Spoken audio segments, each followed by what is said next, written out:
Este breve video sobre uso exclusivo tiene como objetivo darle algunos lineamientos generales que le sean de complemento al momento en que estudian el tema de la bibliografía recomendada.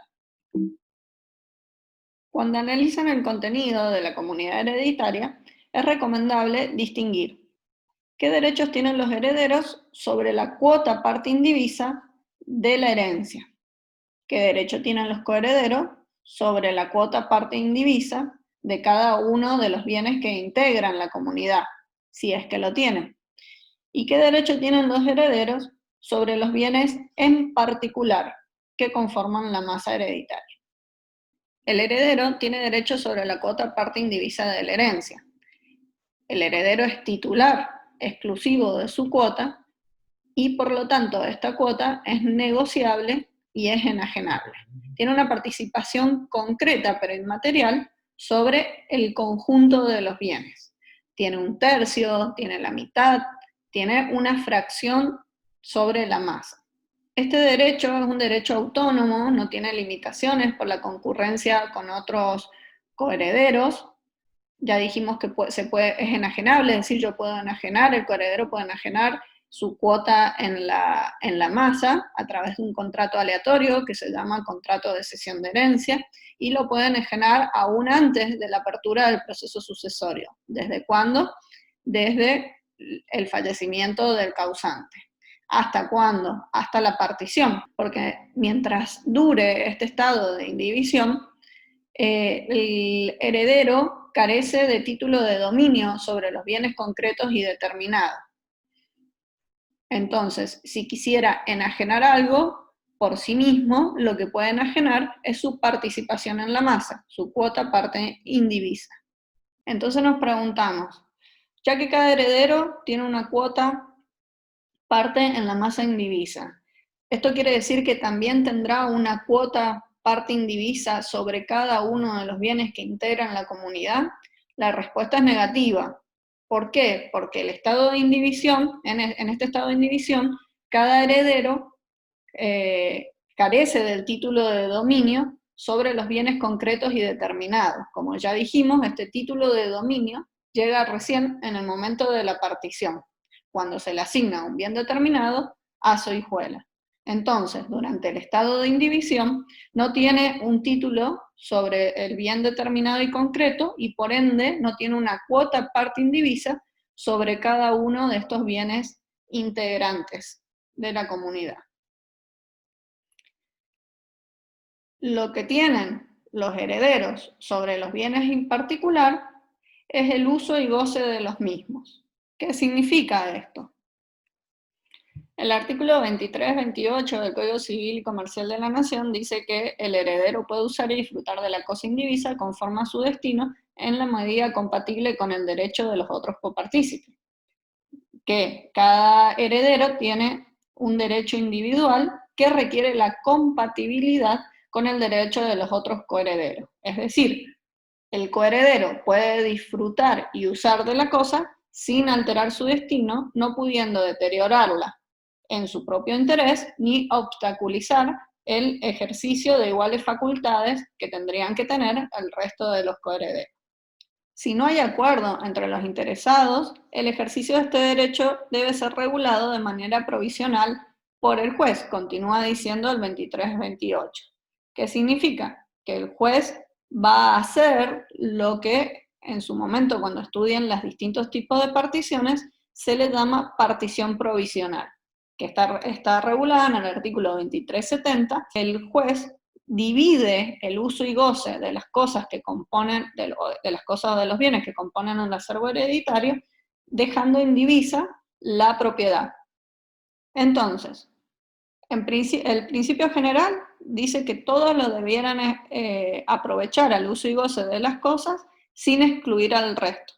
Pero puede pasar que algunos de los coherederos usen algunos de los bienes en forma excluyente al resto. Entonces ahí pasan dos cosas. Por un lado puede pasar que nadie diga nada, es decir, que haya tolerancia de los condóminos, que yo, por ejemplo, tenga dos hermanos más, entonces puede que yo usaba la casa antes de que fallecieran nuestros padres y permanecí en ese uso y goce, o puede ser que la empecé a usar luego de la muerte de nuestros padres. Pero mis hermanos nunca dijeron nada. Entonces hay una tolerancia de los condóminos, ¿sí?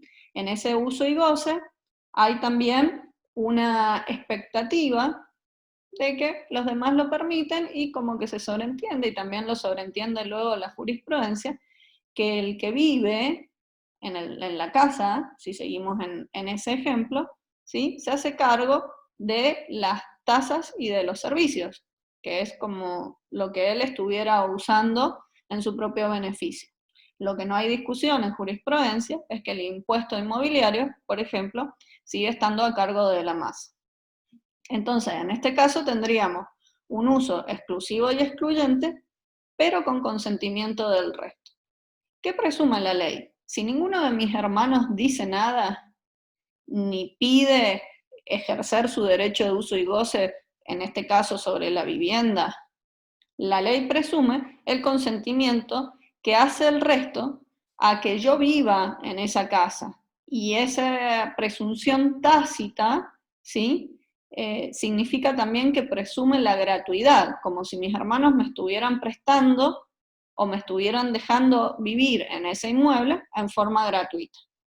Para concluir, el silencio o la pasividad del resto de los coherederos hacia el coheredero que está usando y gozando un bien determinado de la masa, importa un consentimiento tácito que hace improcedente el cobro de algún tipo de alquiler al ocupante. Bueno, se va a presumir que hay tolerancia y que esa tolerancia va a ser gratuito el uso y goce que se le está permitiendo, salvo que nos encontremos con una oposición. Y concluye el artículo 23-28 diciendo que el copartícipe que usa privativamente de la cosa indivisa está obligado, excepto pacto en contrario, a satisfacer una indemnización desde que le es requerida. ¿Sí? Ahí aparece un nuevo elemento que es desde que le es requerida. En el momento en que alguno de los copartícipes solicitare, ¿sí? Que le sea compensado en forma económica ese no disfrute de su facultad de uso y goce sobre el objeto determinado, es que el heredero que está ocupando el bien va a deberle una indemnización. ¿Y en qué consiste esta indemnización? En un canon mensual. ¿Cuándo o desde cuándo va a deberlo? ¿Desde que empezó en el uso y goce? No. ¿Desde que está viviendo en la casa? No. ¿Desde que le llamó por teléfono a su hermano y le dijo, che, ya que estás viviendo ahí, yo tengo que ir a alquilar una casa y no puedo disfrutar como vos de vivir ahí, de ahorrarme la renta, ¿tendrías que pagarme unos pesos? No. La ley prevé, ¿sí?, que esta indemnización se puede reclamar desde el requerimiento por medio fehaciente. ¿Qué significa esto?